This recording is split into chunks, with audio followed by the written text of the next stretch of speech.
Hello there.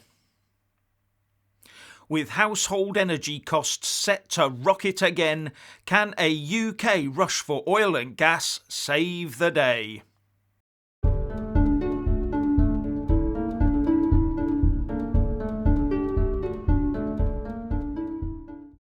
The Office for Budget Responsibility has forecast that UK household energy bills will hit £2,800 a year when the price cap is again lifted in October. And one big driver in all of this is, of course, the Russia-Ukraine war. But the UK Prime Minister Boris Johnson has a plan. He will be putting forward a UK energy strategy that removes our reliance on Russian gas and oil by upping domestic production. With the Chief Secretary to the Treasury, Simon Clarke, telling the BBC Newsnight programme that the government was looking at approving additional North Sea oil and gas fields to unlock more production. And he also said that this new energy strategy would mean more new renewables, it means more new nuclear, and it means more oil and gas from the North Sea, and it's all of these things in tandem. Now, the reality of this is that instead of buying Russian oil and gas at huge prices, we will be buying our own oil and gas at those same huge prices, but therefore preventing the Russian economy benefiting from our money. But be in no doubt the UK cannot pump enough oil and gas to change the global price of the stuff, so we will still be paying through both nostrils for it. Now, this is going to cost the energy companies a lot of money. Oil rigs cost a lot of dosh to operate, so they will want an assured return on that investment. And had the government followed the Labour Party idea of slapping a windfall tax on those companies could well have turned round and said they just couldn't afford to do it. Then what? Take that windfall tax money and use it to pay them to do the job anyway? Or just keep fueling a war with UK money flowing into Russia?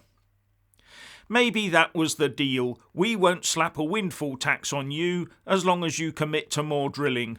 Who knows? Anyway, in my opinion, this plan to open up North Sea oil has zero to do with UK energy security or lowering the prices you and I pay for fuel and energy. It's all about stopping as much of our money as possible from reaching Russia. So the oil will flow.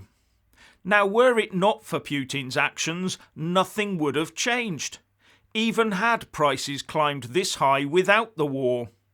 Because without the war, the political will to drill in the UK would not have been there. And the political will is now only there because they feel a growing public will to do so in the air.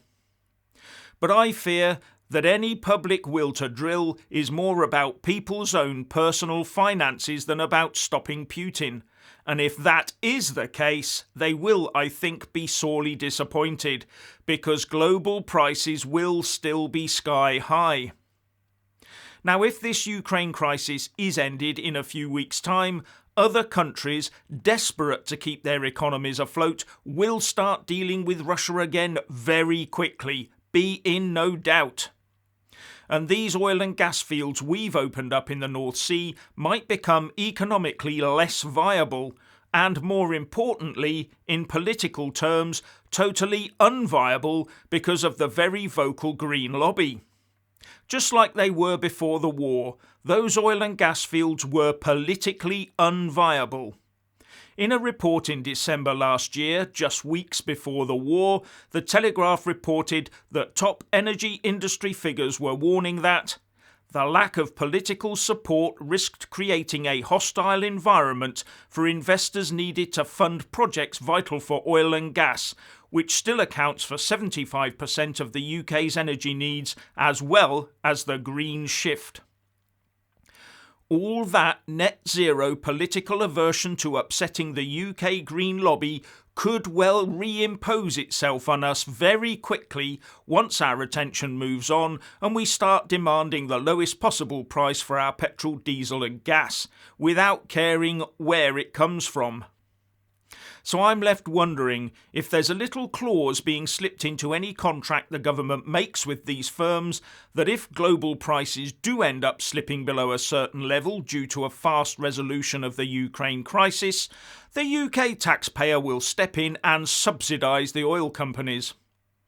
Oil production is a long-term commitment, and the companies involved know that their drilling days are numbered.